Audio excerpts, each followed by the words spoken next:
Assalamualaikum warahmatullahi wabarakatuh. Halo semuanya, perkenalkan saya Jessica Dinda Putri dengan NIM 1523021. Jadi di sini saya akan menyelesaikan tugas akhir pada mata kuliah Pengantar Industri 4.0. Di sini saya telah membuat poster dengan judul Implementasi IoT dengan menggunakan sensor termokapel pada alat extruder dalam proses pembuatan pelet polimer. Baik, selanjutnya kita akan masuk ke pendahuluan. Oke, pertama, dalam berbagai hal, khususnya di bidang industri, sangat pentinglah dalam meningkatkan efisiensi, produktivitas, dan daya saing, khususnya di industri polimer yang berkesinambungan dengan jurusan saya. Lalu, salah satu inovasi yang dapat diambil yaitu dengan menggunakan sensor termokapel dan aplikasi blink pada alat extruder. Jadi, sensor termokapel ini dapat diaplikasikan pada alat extruder yang nantinya sensor ini dapat terhubung ke aplikasi blink sehingga implementasi IoT tercapai. Lalu, sensor ini mampu mengontrol suhu dengan tepat dan real time. Jadi, bedanya tidak ada sensor termokapel pada alat extruder dengan ada, yaitu pada sifatnya yang real time. Jadi, dengan adanya sensor termokapel ini, diharapkan mendapatkan informasi suhu dan dapat mengontrol suhu secara real time. Dan dengan aplikasi Blink, kita dapat mengontrol suhu, melihat suhu, dan ya mengontrol suhunya pada alat extruder ini dimanapun kita berada. Jadi kita hanya membuka aplikasinya dan dari situ kita dapat mengetahui informasi dan mengontrol suhu pada alat extruder dari aplikasi saja. Oke, selanjutnya ada pembahasan. Yang pertama itu adanya permasalahan yaitu tingginya permintaan terhadap otomatisasi dan sistem intelijen. Nah, dari permasalahan ini dapat kita ambil solusi itu dengan mengimplementasikan dan mengaplikasikan IoT.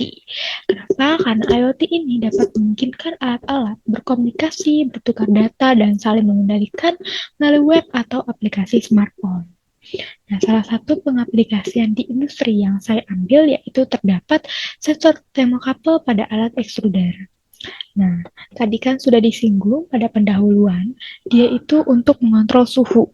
Nah, kenapa dia fokusnya untuk mengontrol suhu atau memberikan suhu, informasi suhu secara real time? Karena sensor ini itu berbasis efek Seebeck, di mana dia temperatur antara dua logam yang berbeda yang disambungkan akan menghasilkan tegangan listrik.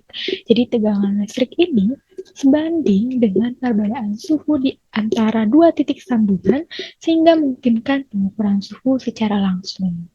Nah, makanya pada sensor termokapel ini dia dikhususkan untuk mengontrol atau memberikan informasi secara real time terkait suhu pada suatu alat, yaitu alat extruder. Lalu di sini ada alat extruder, salah satu contoh alat extruder di mana pada suhu sensor termokapel ini ada di bagian sini, ya.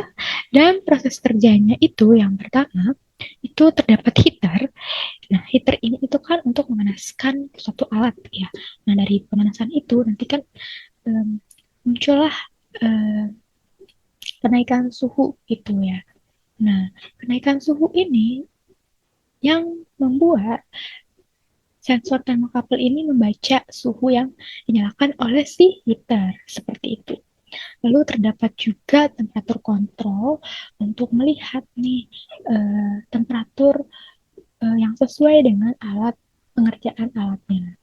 Lalu terdapat power supply di mana di sini untuk sumber daya tegangan dari si sensor termokapel ini.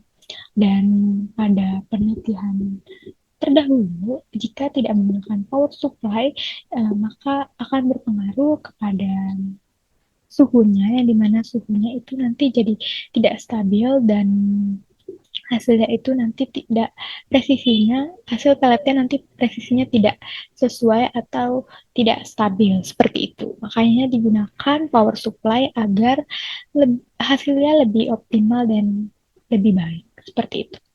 Lalu selanjutnya ada papan microcontroller open source yaitu Arduino, yang dimana pada Arduino ini di diberikan modul Max 6675.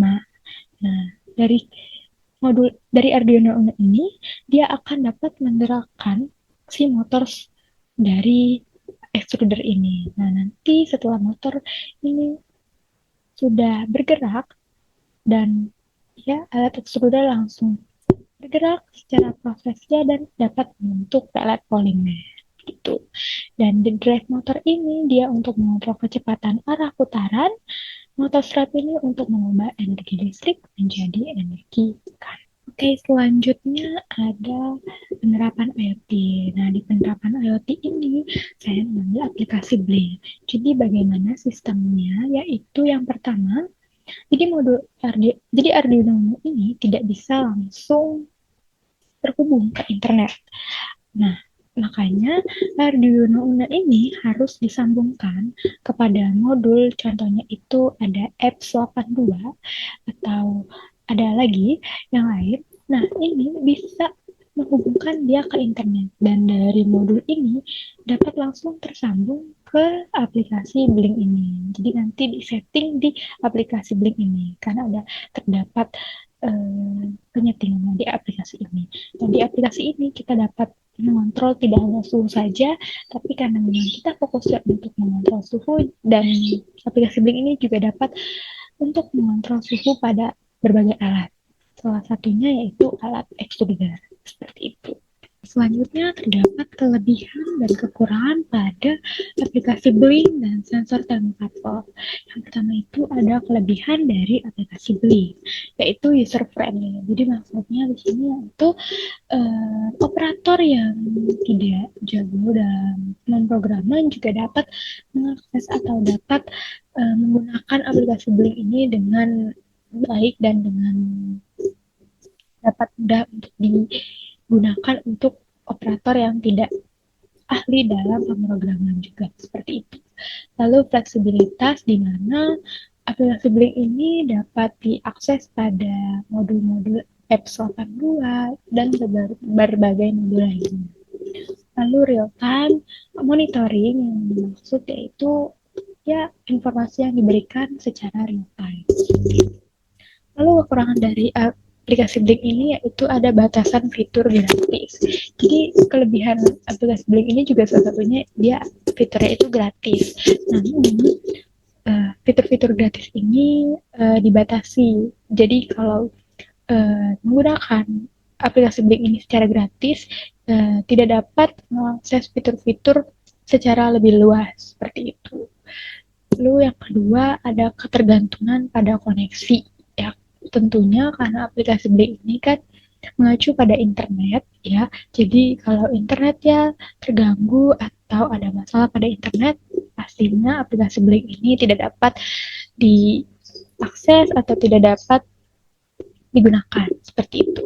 Lalu selanjutnya ada biaya untuk penggunaan komersial. Jadi maksudnya apa? Maksudnya itu jika mau digunakan secara jangka panjang, pastinya kan menggunakan fitur-fitur, memerlukan juga fitur-fitur yang lebih luas. Jadi diperlukannya biaya langganan supaya kita dapat mengakses fitur-fitur secara lebih banyak dan tidak terbatas dalam menggunakan fitur-fiturnya. Seperti itu. Oke, selanjutnya ada kelebihan dan kekurangan dari sensor termocouple.